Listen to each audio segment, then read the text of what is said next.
There are plenty of companies making billions of dollars a year, and most people can agree that wealth inequality is an issue. But there's also a certain point where it just doesn't really matter how much money you have, because you'll never run out, unless you're spending a ridiculous amount of money on side quests. Even though Kuro Games isn't really at that point yet, they seem to have funded their own Fate Stay Night collab. Close enough, welcome back, Rinto Saka. The last time I made this joke, I got death threats, so if anyone's wondering, no, I am not suicidal. The newest character in Wuthering Waves that I'm gonna mispronounce the name of is Zhezhi, an artist. And unlike real, not pixelated artists, she's about to make a lot of money. Today, I'm gonna tell you all about Zhezhi, how she plays, how to build her, and more. My name is Braxophone, but you can call me Brax, and let's talk about Zhezhi.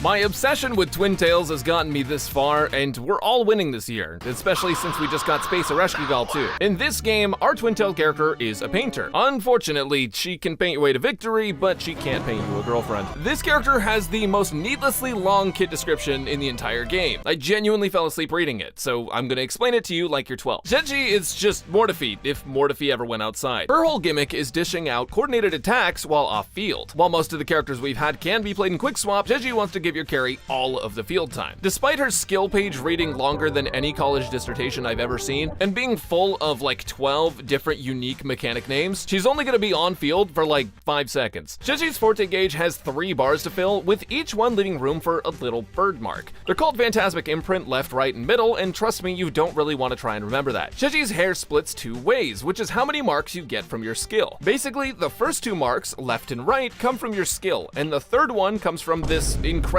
long list. To get your third mark, you can 1. Hold the basic attack button after you perform a combo of 3 basic attacks, 2. Press basic attack right after skill, 3. Hold basic attack right after any skill usage, 4. Hold basic attack while in midair, or 5. Hold your basic attack after dodging. You can only gain these marks if you have a full Forte bar for each one. Otherwise, you'll kinda just do this. Now you're probably thinking, with such a convoluted list of things to do to get these marks, surely they do something very important, right? The answer is yes. These marks actually have the very important job of letting you swap back to Cheng-Li. When you use your skill with any marks active, you teleport to that location and attack. This is important because welcome to the Hui Champion Spotlight. with 3 marks up, you can skill 3 times, and each one will give you a stack. Once you have 2 stacks, each skill with a markup will deal enhanced damage and also give you a 27-second basic attack damage buff. On top of that, with her first passive, you actually get bonus attack percent for every use up to 3 times. When you have all those built up, that's essentially your cue to get the fuck off the field. But first, you need to use her Resonance Liberation, or Ultimate, which gives her coordinated attacks. The Twin-Tailed Trespasser's ult makes it so that anytime you attack with any character, when her buff is up, you recreate the plot to the world's most creative and amazing movie, Birdemic. Once every second for up to 3 seconds after attacking, Zhezhi launches a cock attack, up to 21 times during her ultimate. It has a 25-second cooldown and lasts for 30 seconds, which is a lot longer than the average Cheng-Li pull-in. Oh, and 99.9% of her kit, by the way, counts as basic attack damage. I forgot to mention that. When swapping off Zhezhi, you get access to an amazing outro skill that gives 20% Glacio damage and 25% skill damage amplify for 14 seconds. Previously, the only way to get a skill damage amplify from a character was Tauchi, but at last, flat is justice. On top of that, when using her outro skill with her second passive unlocked, Zhezhi instantly gives the next character 15 energy, which takes your character's energy requirements down by 15 energy every rotation. But similarly to how we can't have a live service anime game without gacha, we can't have a big buff without a downside. And that downside is that if you switch to any other characters, your entire run is bricked. Zhezhi is a support and sub-DPS for on-field characters, meaning that you won't want to quick swap in teams with her, especially since her outro skill disappears if you do. Your goal is to use her whole kit to get her outro skill as fast as possible, and I'll get into the specific rotation in the team section, but just know that even with the proper rotation, she still can't paint you a girlfriend. For talent and skill priority, focus on her Resonance Liberation, then her Forte circuit, and everything else is basically just level it up when you can.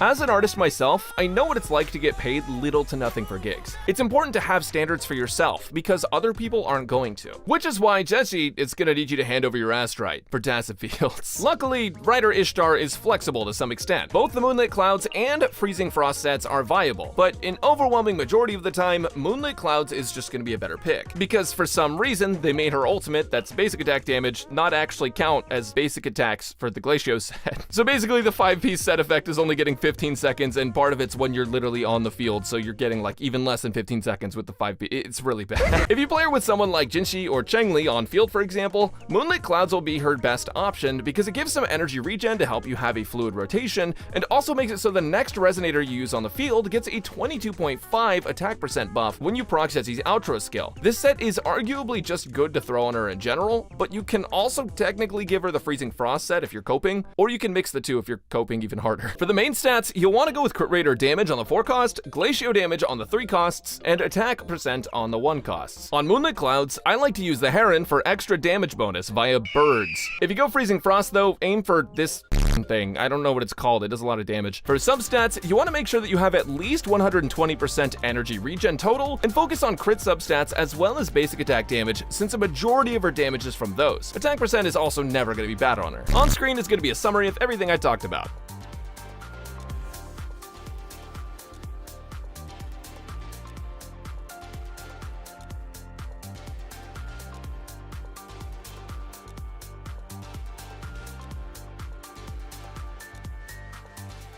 With the recent release of Final Fantasy XIV Dawn Trail, I was able to get early access to Zhezhi. My Pictomancer looks kinda weird. Weapons are important in any game with stats like this, sometimes even more so for supports. Luckily, Zhezhi has lots of weapons that she can use, including some free-to-play options. Her best in-slot weapon is this weird tree blocky thing that has crit damage for its main stat and a bonus attack increase. It gives basic attack damage while on field, and when you use her outro skill, it gives her an insane 52% basic attack damage bonus for 27 seconds to buff her Resonance Liberation coordinated attacks. It's tailor-made for her, and if you're a simp, you'll probably want it. If you pulled Yinlin's weapon, then you're also a simp, but it also works well on her. I'd personally save it for Yinlin and that one robot-looking dude that's coming out soon, though. He looks pretty sick, and she's probably gonna pair with him. Cosmic Ripples is accessible to free-to-play players if you're willing to save or use your guarantee on it, and it works great on Zhezhi. Typically for your guaranteed 5-star, I wouldn't recommend going for Cosmic Ripples over some of the other 5-star options, but if you really like Zhezhi, it works great on her, especially since you can stack up the basic attack damage bonus while she's off the field. As for 4 stars, Augment is going to be your best option for the attack bonus after Resonance Liberation and the crit rate main stat. Jincho Keeper is your next best thing, and if you don't have that, you can always use the 3-star Guardian Rectifier to increase all of her damage that counts as basic attacks. Now, for comparison, here's what you can kind of expect for Zhezhi damage with different weapons. The most important thing when choosing a weapon for Kurokomi is to make it pretty, because we all know drip is the true endgame.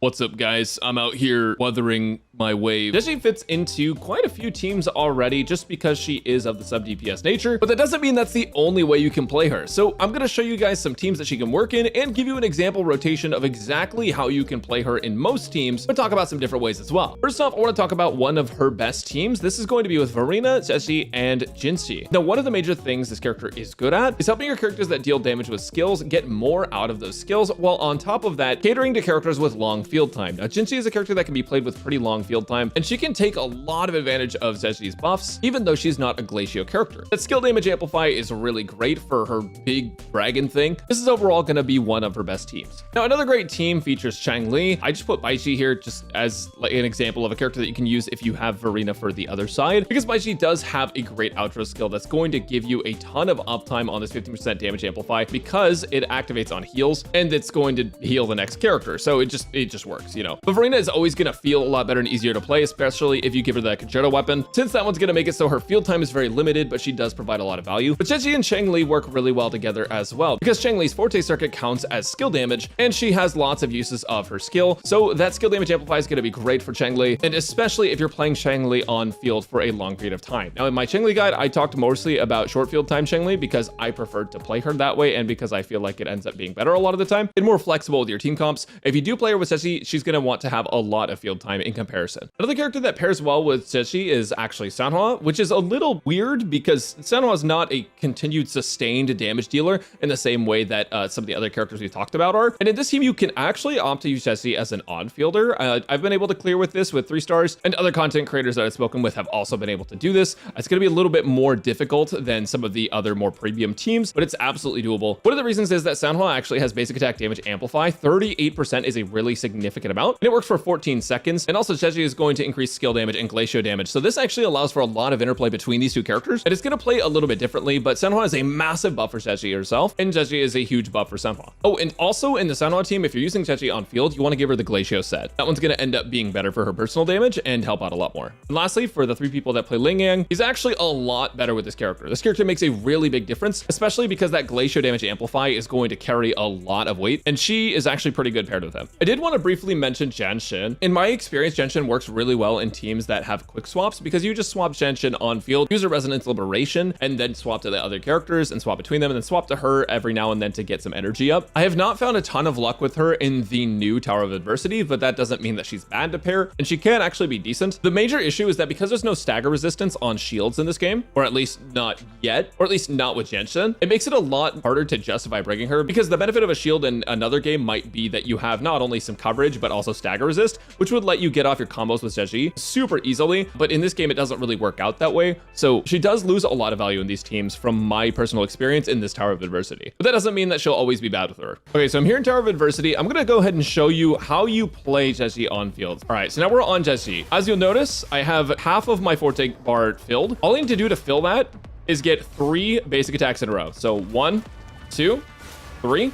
Last one lands. I now have 3 Forte bars filled. Now, as mentioned earlier on the guide, you have your left and right mark, and then if you follow up with a basic attack after your skill, you get the middle mark, which is the 3rd one. So skill, basic attack, now we have all 3. Now if we skill, we can just teleport mark to mark.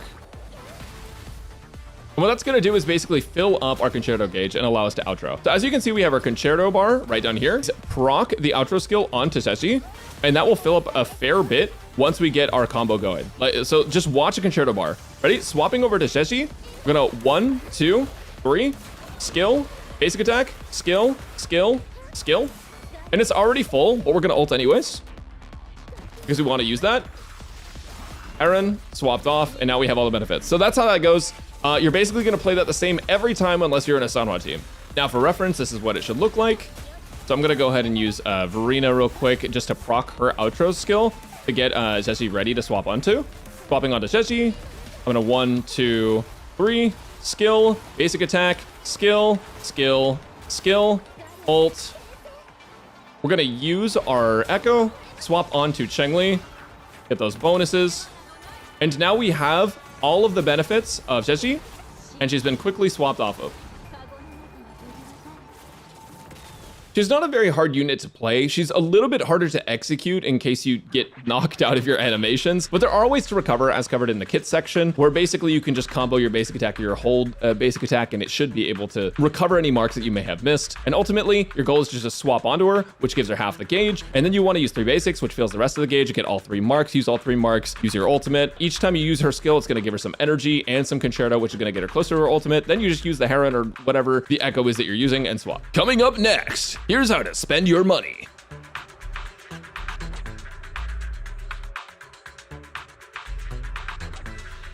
Kurokumi shares a color palette with Trix Yogurt, which would normally make me sick if Twin Tails weren't my weekly hyperfixation. And if you're in the same boat, then you might want to swipe for more copies of her. So here's what they do. Her first sequence node makes it so that her maxed out enhanced skill gives her 15 energy instantly and increases her crit rate by 10% for 27 seconds to get most of her Resonance Liberation. Not only does the sequence take away her need for energy regen, but it also gives you less to worry about with crit for a majority of her damage. Her second sequence node makes it so that her 21 attacks and Resonance Liberation is actually increased to a maximum of 27 attacks, which lets you get more damage in each rotation. It's over a 28% damage increase from her ultimate, which can be super helpful, but it's not like game breaking, it's just pretty good. S3 is another solid increase to her damage since she'll get up to 45% more attack just from using her skills. S4 is a team-wide attack buff, but S5 is actually a significant enough damage buff for you to go, "That's a lot of damage." It makes it so that after 3 hits from her ultimate, you get an extra attack that deals 140% of the original damage. Last Lastly, S6 gives you an extra skill hit from all of her skills that does 120% of the original damage, counting as basic attack damage. Now, when you're choosing between pulling for Twin Tails or her magical flower tree rectangular floating prism, the best thing to do for most players is look at your weapons, and if you don't have anything to give her and you really want to go all in on this character, her weapon's gonna be a good pickup for her. But if you already have some solid weapon options, you can always go for extra copies of her. But whenever you think about swiping on a character, talk to your therapist first. And remember what's really important. It's Camellia. Camellia is what's important.